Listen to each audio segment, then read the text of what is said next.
Bună ziua, bine ați venit! Sâmbătă, etapa a doua de campionat. CSM Ioveni joacă de la ora 11 pe acest teren cu Olimpia Satu Mare. Înainte de acest meci, cu obișnuita conferință de presă, în fața dumneavoastră, domnul profesor Alexandru Felici și doi dintre jucători, Roberto Aiza și Edi Stoica.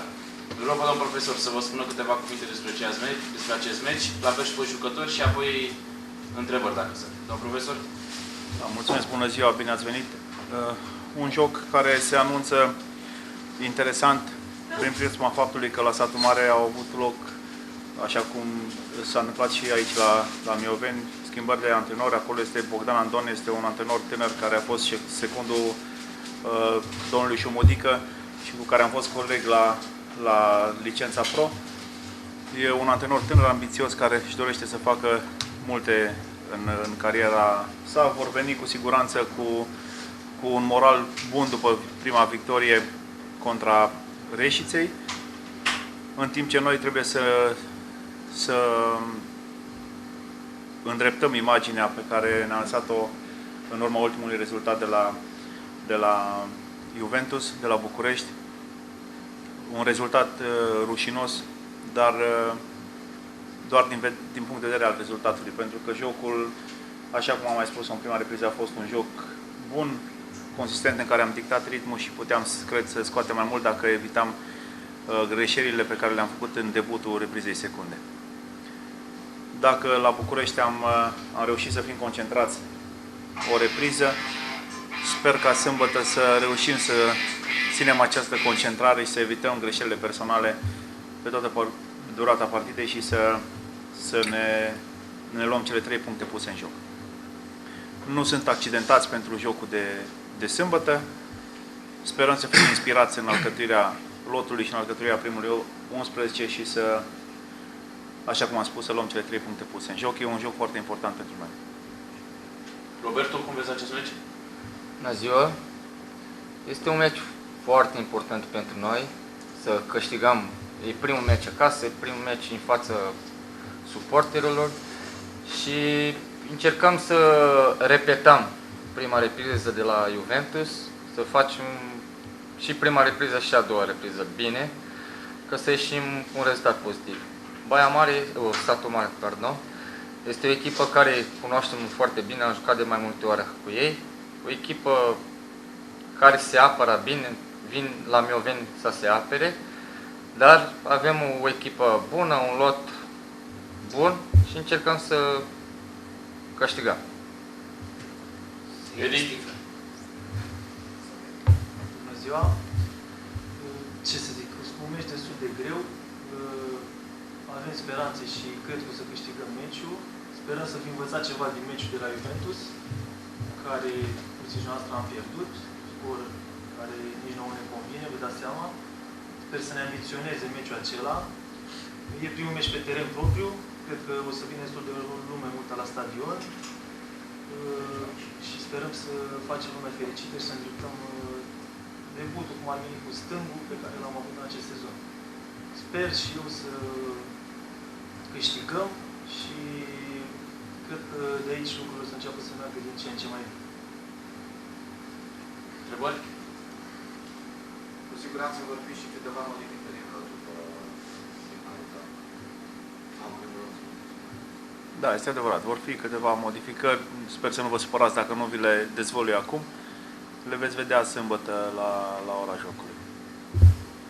Este important că acest... Dar, scuze că vă întrerup, vreau să se înțeleagă perfect.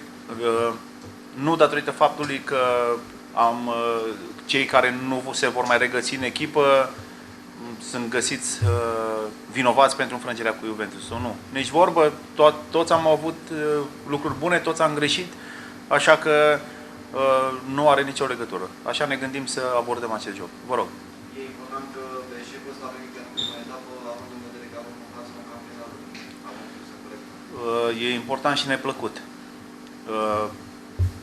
Ne doream cu toții să începem cu bine, din punct de vedere al rezultatului, în primul rând. Era o echipă necunoscută, o echipă care vine din Liga 3, dar din punctul meu de vedere și sper să apucăm să mai stăm de vorbă aici câtva timp și să vedem că Juventus cred că își va depune candidatura pentru șefia acestei grupe.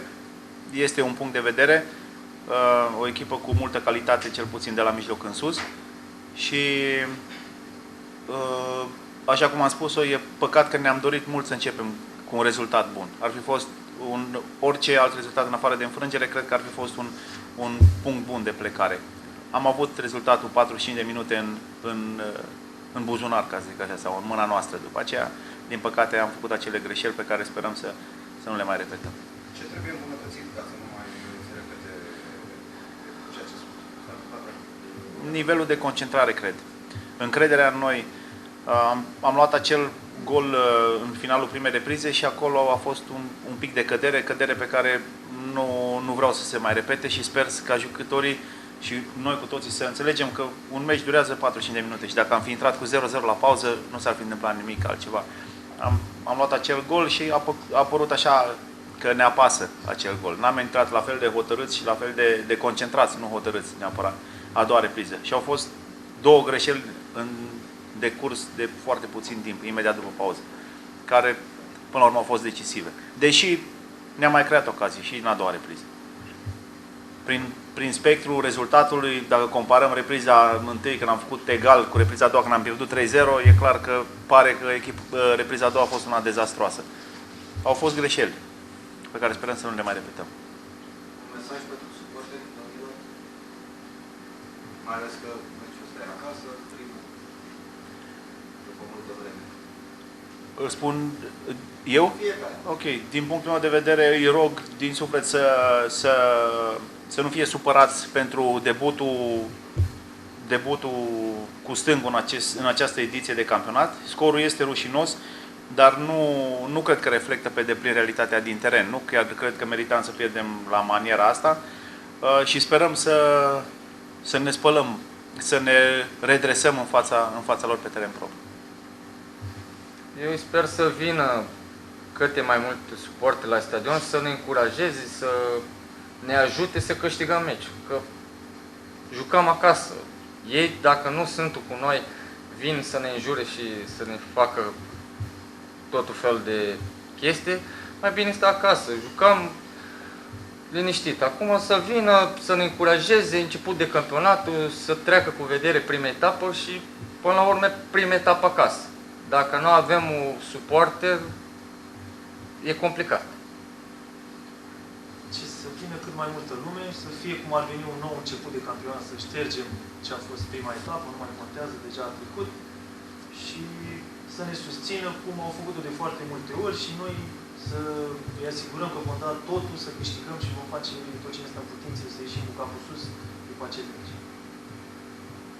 Deși e prematur după doar o etapă, cam cum credeți că se poate face campionatul? Pentru că pe lângă acel rezultat de 16-0, retragerea acelei echipe înainte de prima etapă, e că vom avea probabil și multe surprize neplăcute.